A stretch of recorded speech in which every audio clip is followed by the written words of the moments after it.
2026년 대한민국 부동산 시장에 정말 거대한 변화의 카운트다운이 시작됐습니다. 시장을 완전히 뒤흔들 두 개의 거대한 힘, 그러니까 정부의 세금 폭탄과 구조적인 공급 절벽이 정면으로 충돌하면서 그 누구도 쉽게 예측하기 힘든 폭풍이 다가오고 있는데요. 오늘 이 자료 분석에서 이 거대한 변화의 모든 것을 하나하나 낱낱이 파헤쳐 보겠습니다. 자, 화면에 보이는 이 숫자부터 한번 보시죠. 82.5%. 이게 대체 뭘 의미하는 숫자일까요? 바로 2026년부터 일부 다주택자가 집을 팔 때 내야 할 수도 있는 양도소득세의 최고 세율입니다. 네, 맞아요.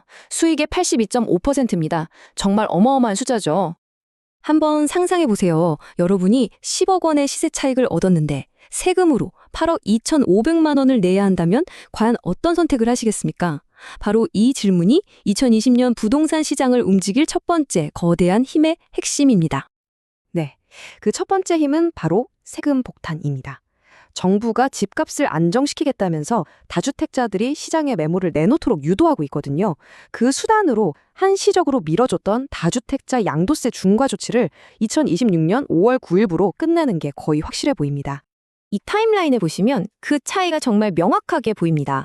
2026년 5월 9일까지 집을 팔면 다주택자도 기본세율을 적용받고 또 오래 보유했다면 장기보유 특별공제, 우리가 줄여서 장특공이라고 부르는 혜택까지 받을 수 있어요. 하지만 바로 다음 날부터는요. 기본세율에 20에서 30%포인트가 더 붙고 많게는 진짜 수억 원의 세금을 줄여주던 그 장특공 혜택이 하루아침에 그냥 싹 사라지는 겁니다. 자, 이 표를 보면 이게 얼마나 아찔한 상황인지 감이 오실 겁니다. 똑같이 10억 원의 양도 차익이 생겼다고 가정해 볼게요. 5월 9일에 파느냐, 아니면 바로 다음 날인 10일에 파느냐, 이 단 하루 차이로 내 손에 실제로 들어오는 돈이 무려 5억 원이나 차이가 날 수 있다는 뜻입니다. 정말 엄청난 차이죠. 정부의 의도는 아주 명확합니다. 이 강력한 세금 압박을 통해서 다주택자들이 5월 9일이 되기 전에 매물을 쏟아내게 만드는 거죠. 그래서 공급을 늘리고 이를 통해 집값을 안정시키겠다. 바로 이런 그림입니다. 아주 단순하고 강력해 보이죠? 그런데 말이죠. 과연 시장이 정부의 이런 의도대로만 움직여줄까요? 여기서 우리는 정부의 계획을 완전히 뒤엎어버릴 수도 있는 또 다른 거대한 힘과 마주하게 됩니다. 바로 공급 절벽입니다. 아이러니하게도 세금 때문에 매물이 쏟아져 나와야 할 바로 그 시점에 시장에는 새로 지어지는 집, 그러니까 신축 공급이 급격하게 줄어드는 현상이 발생한다는 겁니다. 한 전문가는 이 상황을 두고 이렇게까지 표현했습니다. 2026년부터는 지옥이 열릴 수 있다. 입주 물량이 말라붙으면서 전월세 시장부터 불안해지고 이게 결국 집 없는 사람들에게는 매우 불리한 상황을 만들 거라는 아주 강력한 경고인 거죠. 그리고 실제 데이터가 이 경고를 뒷받침하고 있습니다. 이 차트를 한번 보세요. 서울의 신축 아파트 입주 물량이 2026년에 2만 가구 아래로 뚝 떨어지더니 2027년에는 8천, 2028년에는 5천 가구 수준으로 그야말로 곤두박질 치는 걸 볼 수 있습니다. 이건 그냥 공급 가뭄 수준이라고 봐야죠. 이건 단지 한 전문가의 의견만이 아닙니다. 보시는 것처럼 여러 금융연구기관들까지도 2026년 시장의 가장 큰 변수가 뭐냐고 물으면 바로 이 공급 감소를 지목하고 있습니다. 시장 참여자들의 공통된 우려인 셈이죠. 자, 이제 상황이 점점 복잡해집니다. 한쪽에서는 세금 때문에 팔아야만 하고 다른 한쪽에서는 공급이 부족해서 집값이 오를 것 같고 그런데 여기에 또 다른 문제가 있습니다. 바로 시장이 완전히 얼어붙는 말 그대로 교착 상태에 빠질 수 있다는 겁니다. 정부는 다주택자에게 집을 팔라고 압박하면서 동시에 시장에 아주 거대한 족쇄들을 채워놨습니다. 실거주할 거 아니면 집 사기 힘들게 만드는 토지거래 허가제, 그리고 소득에 맞춰서 대출 총액을 꽉 묶어버리는 LTV와 DSR이라는 강력한 대출 규제로 매수자들의 돈줄을 사실상 꽁꽁 묶어버린 거죠. 결국 이런 기막힌 모순이 생기는 겁니다. 팔고 싶어도 살 사람이 없고 사고 싶어도 살 돈이 없는 상황, 정부의 정책들이 서로 충돌하면서 시장은 그야말로 오도 가도 못하는 상황에 놓이게 되는 겁니다.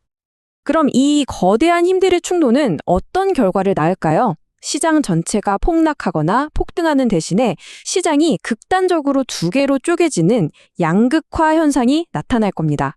우리가 흔히 말하는 똘똘한 한 채 시대가 본격적으로 열리는 거죠. 다시 한번 다주택자의 입장이 되어서 생각해보죠. 수억 원의 세금을 피하기 위해 어쩔 수 없이 집 한 채를 팔아야 한다면 여러분은 어떤 집부터 시장에 내놓으시겠습니까? 강남의 핵심 아파트일까요? 아니면 상대적으로 가치가 좀 떨어진다고 생각하는 외곽 지역의 주택일까요? 답은 사실 뻔하죠. 그리고 이미 데이터가 그 흐름을 증명하고 있습니다. 이 표를 좀 보세요. 같은 서울 안에서도 송파구는 20% 넘게 폭등했지만 도봉구의 상승률은 1%도 되지 않았습니다. 사람들은 이미 가장 확실한 자산, 즉 똘똘한 한 채에 집중하고 있다는 강력한 증거입니다. 그래서 핵심은 바로 이겁니다. 세금 폭탄과 공급 절벽이 맞물리면서 다주택자들은 미래 가치가 상대적으로 떨어진다고 판단하는 비핵심 지역의 주택부터 처분하려고 할 겁니다. 반면에 어렵게 지켜낸 핵심 지역의 똘똘한 한 채는 더욱더 강력하게 보유하려고 하겠죠. 시장이 완전히 두 동강 나는 겁니다. 자, 그렇다면 이 거대한 혼돈의 시장 앞에서 여러분은 어떻게 해야 할까요? 지금부터 각자의 위치에 맞는 구체적인 생존 전략을 한번 살펴보겠습니다. 먼저 다주택자분들, 지금은 무조건 팔아야 한다? 이런 패닉셀링 시기가 아닙니다. 팔았을 때의 이익과 버텼을 때의 비용을 정말 냉정하게 계산해야 합니다. 다만 팔기로 결정했다면 실행은 빨라야 합니다. 매도 과정에 2, 3개월은 걸리니까요. 매물 정리 우선순위는 당연히 입지가 떨어지는 곳부터, 그리고 핵심 지역의 똘똘한 한 채는 마지막 보루로 지켜내야 합니다. 다음은 무주택자와 갈아타기를 고려하는 분들입니다. 가장 중요한 자세는 서두르지 않는 관망이에요. 그러다가 세금 문제로 정말 급하게 나오는 급금매가 나타난다면 그게 기회가 될 수 있습니다. 하지만 이 기회는 준비된 사람에게만 옵니다. 지금 당장 내가 쓸 수 있는 대출 한도, 특히 스트레스 DSR 기준으로는 얼마나 되는지 정확히 확인해 두는 것, 이게 무엇보다 중요합니다. 기회는 갑자기 나타나서 정말 순식간에 사라질 테니까요. 2020년 부동산 시장. 정부의 정책적 압박과 시장의 구조적 문제가 정면으로 충돌하는 정말 전례 없는 격전지가 될 겁니다. 이 거대한 폭풍 속에서 막연한 공포나 섣부른 낙관이 아니라 냉철한 분석을 통해 여러분 각자의 기회를 찾으시기를 바랍니다.